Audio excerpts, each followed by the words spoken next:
ان کا اپنا کاروبار تھا جس میں دن دگنی رات چگنی ترقی ہوتی جا رہی تھی۔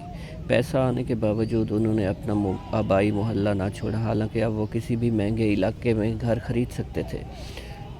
آج پھر پانی نہیں آیا۔ انہوں نے گھر میں داخل ہو کر اپنی بیوی سے پوچھا۔ نہیں، بیوی نے کھانا میز پر رکھتے ہوئے کہا۔ اچھا، پانی کا ٹینکر منگواتا ہوں۔ انہوں نے یہ کہہ کر کھانا شروع کیا۔ طویل لوڈ شیڈنگ کی وجہ سے انہوں نے بڑا جنریٹر خرید لیا تھا۔ گرمی سے لوگ بے حال ہوتے اور ان کے گھر سے جنریٹر چلنے کی آواز سنائی دیتی، اور رات کو جب پورا محلہ تاریکی میں ڈوب جاتا تو ان کا گھر ہی روشن ہو جاتا۔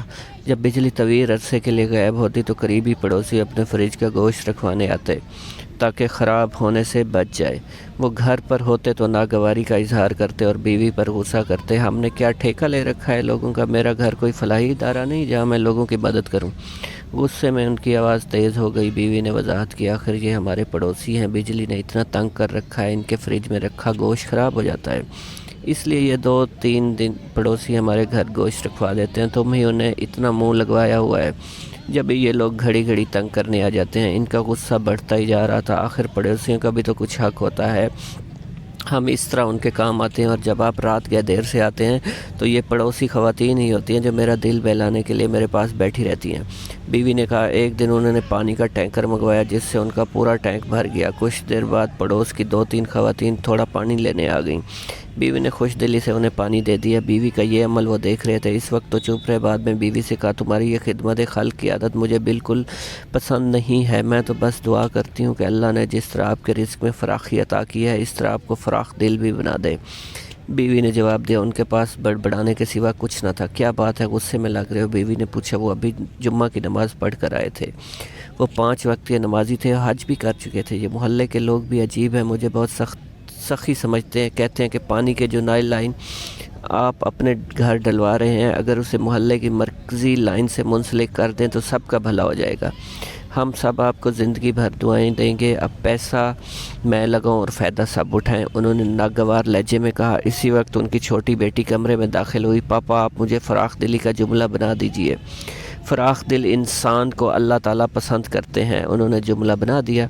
بابا، اب مجھے اس کا مطلب بھی تو بتائیے، بیٹی نے ضد کی۔ دیکھو بیٹا، فراخ دلی کا مطلب ہے دل بڑا ہونا، اور جب انسان کا دل بڑا ہوگا تو وہ دوسرے انسانوں کا خیال بھی رکھے گا اور ان کی مدد بھی کرے گا، انہوں نے وضاحت کی۔